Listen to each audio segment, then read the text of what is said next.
तुमच्यासारख्यांची आम्हाला गरज काय, माझ्यासारखे अभ्यासक आहे.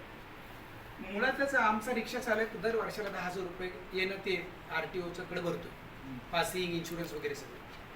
आम्ही काय म्हणतोय की हे 10,000 आणि जर आमच्या 12,60,000 रिक्षा चालकांनी जर एवढी रक्कम भरली तर ती जवळपास 126 कोटी रुपयांपर्यंत जाते दरवर्षी सरकारच्या.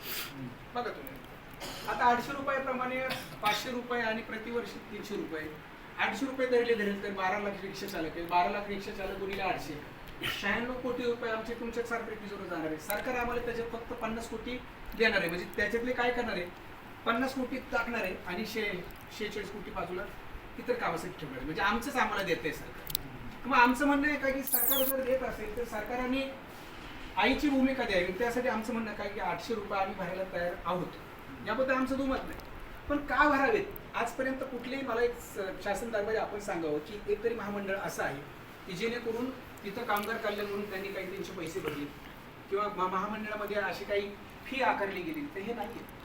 ही मुस्कटदाबी रिक्षा चालकांची चाललेली आहे. तर ही मुस्कटदाबी थांबण्यासाठी महाराष्ट्र राज्याच्या अधीन राहून आम्ही त्या 100% पैसे वाटण्याला आमचा विरोध आहे, या अर्थाने की कायदेशीर विरोध आहे.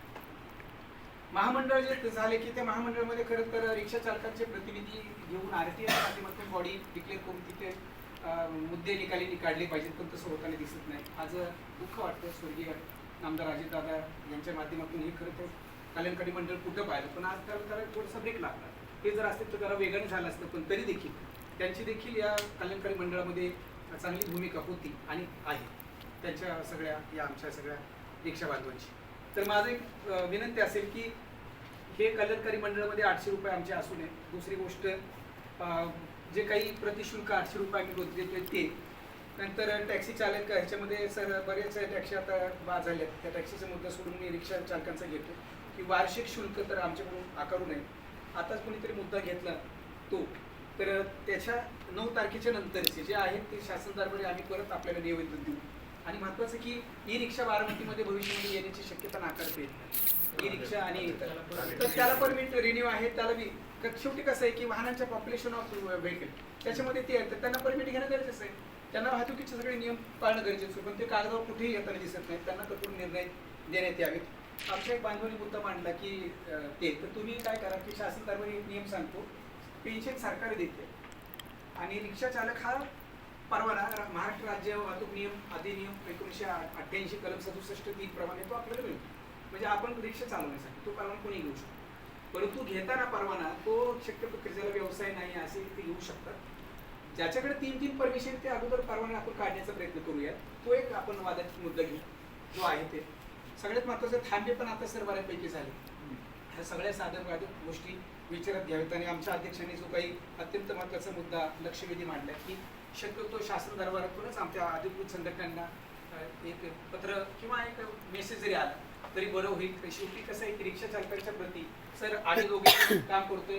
गावडे साहेब, नानांची आणि माझी कुठेही रिक्षा नाही, जसं आमची कुठेही शाखा नाही तशी आमची रिक्षा नाही, आम्ही रिक्षा चालवत नाही, काय नाही. पण एक आमचे दौंड, बारामती, इंदापूर 3 तालुक्यातील रिक्षा बांधव आज वेगवेगळ्या कचाट्यातून चालले, त्यांना बाहेर काढून शासन दरबारी करण्यात यावं. होते सगळ्यात महत्त्वाचा मुद्दा आहे सर. ह्या कल्याणकारी मंडळांतर्गत घरकुल, सानुग्रह अनुदान, पेन्शन, आरोग्य कवच आणि इतर प्रकारचे प्रवास भत्ते याबद्दल कुठलीही तशी ठोस पावलं अशी.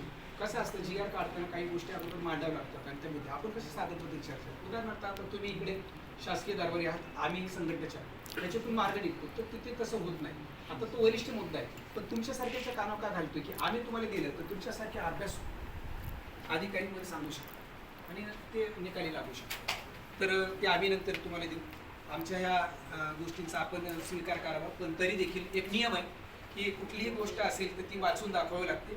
तर ते मुद्दे मी फक्त वाचून दाखवतो, नाही तर काय निवेदन दिले आणि आम्हाला काहीच माहीत नाही ते असं नाही. आमची पारदर्शकता आहे. माननीय अध्यक्षांची परवानगीने मी वाचतो डायरेक्टली मुद्दे. आमची मागणी आहे पहिली, ऑटो रिक्षा चालक मालकांवर धर्मवीर आनंद दिघे साहेब महाराष्ट्र ऑटो रिक्षा आणि मीटर ट्रॅक्सी चालक कल्याणकारी मंडळाच्या नोंदणी करण्यास सक्ती करण्यात येऊ नये व जे गैर कायदेशीररित्या सक्ती करत असतील अशा अधिकाऱ्यांवर कारवाई करण्यात येईल. दुसरा मुद्दा आहे म्हणजे आज निवेदन हे संपूर्ण महाराष्ट्रात सगळीकडे आज देत आहे.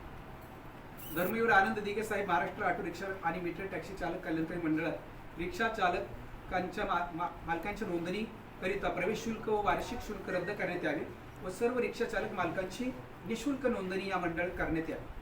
दुसरा मुद्दा आहे ऑटो रिक्षा चालक मालक संघटना संयुक्त कृती समिती महाराष्ट्र आणि कल्याणकारी मंडळासाठी मागणी केलेल्या व सुचवलेल्या कल्याणकारी मंडळ योजना रिक्षा चालक मालकांसाठी या महामंडळामध्ये याव्या। चौथी मागणी आहे, महाराष्ट्र राज्य सरकारने ऑटो रिक्षांच्या परवाना वितरणावर स्थगिती आणली आहे, मात्र इलेक्ट्रिक रिक्षा ऑटो रिक्षा ई रिक्षांवर स्थगिती आणलेली नाही। या सरकारच्या दुर्दैवी भूमिकेचा आम्ही निषेध करत आहोत। इलेक्ट्रिक ऑटो रिक्षा आणि ई रिक्षा यांच्या नोंदणीवर सरकारने तातडीने स्थगिती आणावी। अस्तित्वात असलेल्या इलेक्ट्रिक ऑटो रिक्षा आणि ई रिक्षा यांच्यावर ऑटो रिक्षा सारखेच नियम लावण्यात यावेत व त्यांना ठरवून दिलेल्या मार्गावरच वाहतूक करण्यासाठी कठोर कारवाई करण्यात यावी। पाचवा महत्त्वाचा मुद्दा आहे, राज्य सरकारने नुकतीच बाईक टॅक्सीवर बंदी घातलेली आहे, तरी शहरात खाजगी कंपन्यांद्वारे अवैध बाईक टॅक्सी सेवा सर्रासपणे सुरू आहे। या अवैध बाईक टॅक्सीमुळे प्रवाशांच्या जीवाला धोका होऊ शकतो।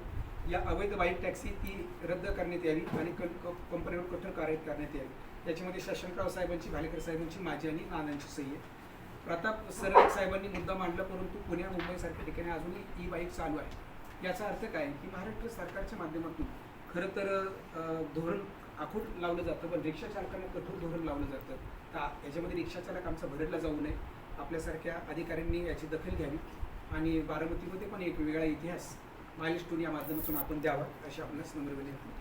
नानांच्या आमच्या विनंतीला आपण बराच वेळ तुमचा जेवणाचा वेळ दोघे अधिकाऱ्यांनी घेतला, त्यामुळे तुमच्या ऋणात वेळ महत्त्वाचा आहे आणि हे देतो मी सकाळी नंतर 12:30 वाट बोलत होतो नंतर या महत्वाचे काय ते बाकीचे प्रतिनिधी या दौंडचा एक प्रतिनिधी होतो या इंदापूरचा या साहेब तुम्ही बाबा काळे कुठे? काळे 65 वर्षाचे बाबा बाबा काळे या. इकडे माझ्या बाजूला येऊन थांबा, इकडे ना काय काम काळे बाबा या. भैया आमच्याकडे एक निवेदन